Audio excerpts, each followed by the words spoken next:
So at this stop, we're gonna show you guys how to calibrate our Great Plains drill here. Now, anytime you purchase native seed, it should come with a seed tag like this. This is a mixture of little blue stem, cytoscrama, Virginia wild rye, big blue, and Indian grass.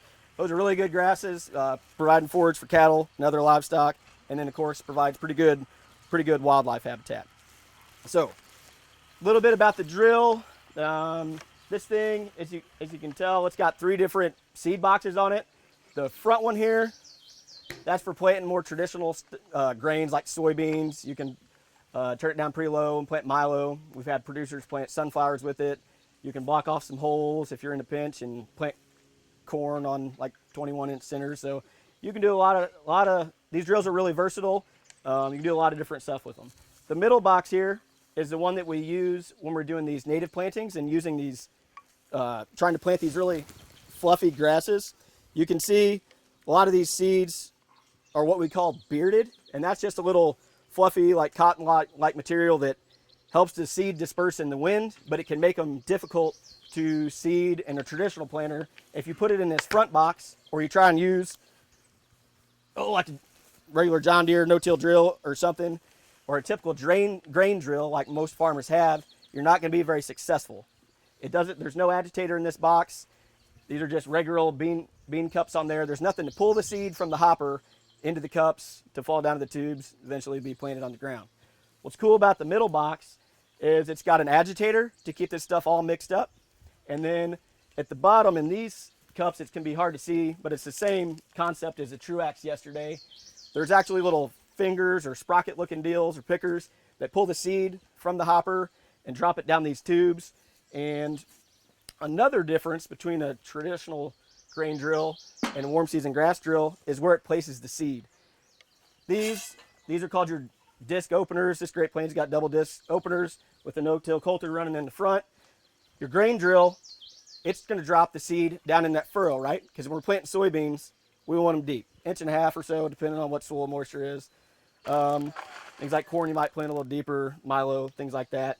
You'll notice that the tubes for the warm seasons drop out at the tail end of the furrow, and with that, some of the seed is deposited in the furrow itself, but by design, some of it lays on top of the ground because we're not trying to put all this seed in one place, really. We're hedging our bets. We're planting it no deeper than 1/4 inch because we've learned that if we go any deeper than that, the seed tends to not germinate and we have a failed planting. So planting 1/4 inch or less is crucial. I think it's important to be able to see, heck, 1/3 to half the seed on top of the ground, even after the closing wheels run over it.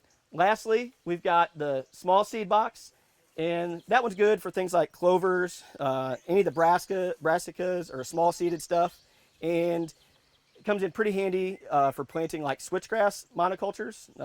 Worked in some wetlands in eastern Missouri, and we did quite a bit of that on levees and in bottom ground and whatnot. We weren't terribly concerned with diversity, so you can use this drill for planting small seeded stuff as well. So comes in very handy. This one's housed at the Montgomery County USDA field office in Montgomery City. We've got 3 of them. We've got a 705 drill, which is a 7-footer. We've got this guy, and we've got one about like it that's a little older that's housed in Rhineland. Also work out of Callaway County. We've got a couple hay busters there that we use, but they can all get the job done in terms of planting warm season grasses. Something that's I think it's important to mention again is that no matter where you're at in the state, you probably have access to one of these things. Heck, we've got guys up in northern Missouri, Great Plains, hay busters. These things are all over, and I think they can be underutilized. This past winter and spring, we had a decent CRP sign up, and there's more and more people interested in this all the time. So it's important for professional staff to get the word out. Soil and water conservation districts usually house them, so big kudos to them for taking care of the maintenance on these and handling all the logistics, getting landowners signed up, and keeping track of acreage and all those things. So with that, I have already dumped some of this seed into the box, and there's an agitator in there. I don't know, it's probably about 12 inches in diameter. When we're getting down to actually planting, I like to basically cover that agitator as a starting point. If you go any less than that, you'll notice that the more seed that's in the hopper, the faster it can kind of meter out.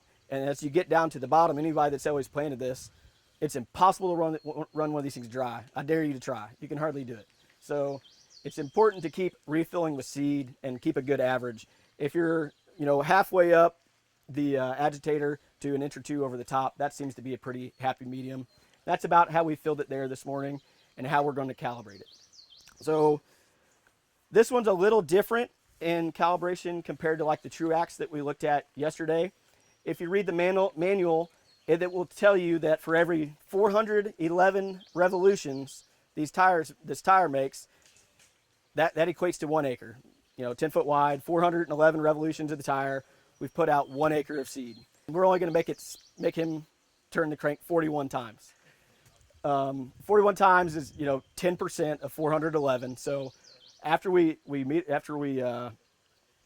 seed comes out, we'll weigh it, multiply it by 10, and that will get us our seeding rate. So one thing I did forget to mention, when you're looking at your seed tags from your vendors, you'll notice they'll have like germination rate, inert matter, that's just fluff and other seed that's not going to germinate. And then the two most important categories would be PLS and bulk pounds.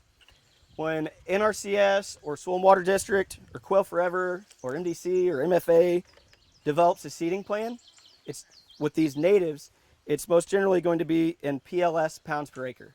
That's pure live seed. Now that's the ratio of seed that's the seed that's actually going to germinate.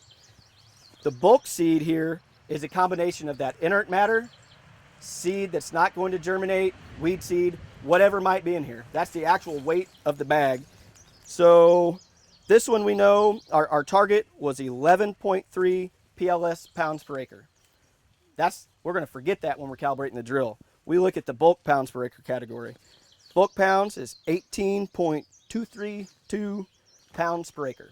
Now, we're just going to run the crank and see how much comes out. We'll go through the calibration process. But just know when you look at these seed tags, or if you're helping a farmer or a producer get ready to do a planting, and maybe you calibrate this at the office, or you look at the book, and there'll be a chart in there that'll say, it's hard to fine tune, but it'll give you some ranges of how much seed you're putting down. That's the category you want to look into. That's really important. So, all right. We've laid down a tarp here today, and that's going to catch the seed that falls out of the tubes. My preferred method would be to back it into an air-conditioned shop, and we do it that way, but we don't have one out here today. This works in a pinch. If it were windy, it's not going to work very well. There are other methods you can do, like Rick showed you yesterday. We could just take off a few of the tubes, cover those with a bag, and catch it that way if it were to be windy, and then we can multiply it out depending on how many tubes we used. So when Rick gets started, we won't pull the tarp out, but it will take a little bit for this thing to prime. And he'll start cranking, and I'll make sure that seed is coming out of every one of the tubes, because you don't know who's used this before you. If it was muddy, they could have plugged them up. The openers might be plugged up, or the tubes themselves. And if you're not dropping seed, you're wasting seed. You're not getting it planted. So anyways, Rick, if you wouldn't mind, just start off slowly, and we'll make sure we've got seed coming out. So we look good there. So you can start, yep, and count to 41.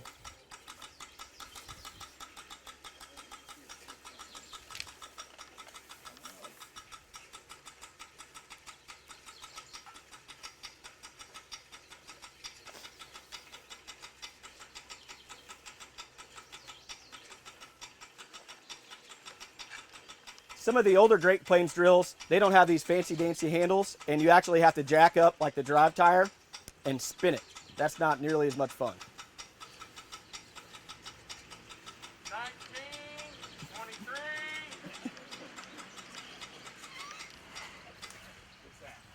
41, huh?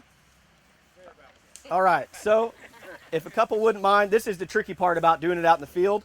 We want to try and get all the seed that's on that tarp in this bucket over here. So if a couple guys and gals wouldn't mind help me pulling it out. Try not to spill any. I guess we can bring it over in front of it.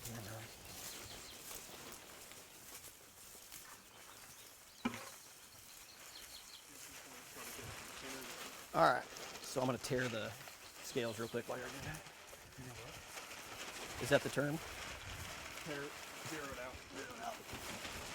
So we're gonna collect the seed in this 5-gallon bucket here in a minute. Now we want to make sure it's cleaned out, which this one is, and got my handy dandy garden scales I borrowed from my wife this morning without her knowing about it. And we're gonna zero out or tear the bucket on the scale.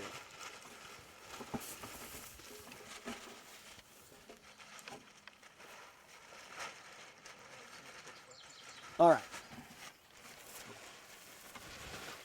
Put that stink bug in there. So that's white.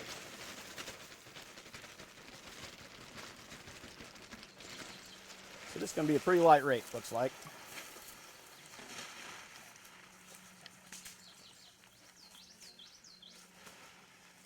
We are at 2 ounces. So remember now, we did the conversion factor. We only made 41 cranks, or 41 revolutions of the crank, which is 10% of 411, which is what we needed for 1 acre. So we multiply 2 times 10, we're at 20 ounces. Roughly, what would that be? About 1.25 pounds per acre is what that's putting out. That's way low. That's on the light side. So to adjust for that, you can change combinations of the driven sprocket here. And it's also got a gearbox, or this gearbox, which is really nice. And it's got a range settings from 1 through 4. So if you're going to make big adjustments, we know we need to really increase seed in a hurry. We can move from 1 to 3 or 4, and that will make, like I said, big adjustments. And if we said our target was 18, if we're somewhere in the, say we're in the 22 range, are we going to put a bigger or smaller sprocket on the driven sprocket to slow it down from 22 to 18?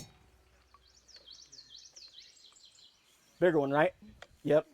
So any of you guys that have run a corn or bean planter or anything, the ratio of the drive to driven sprocket is really important. Bigger driver speeds it up, bigger driven slows it down. So, and in a nutshell, that's how to calibrate Great Plains drill.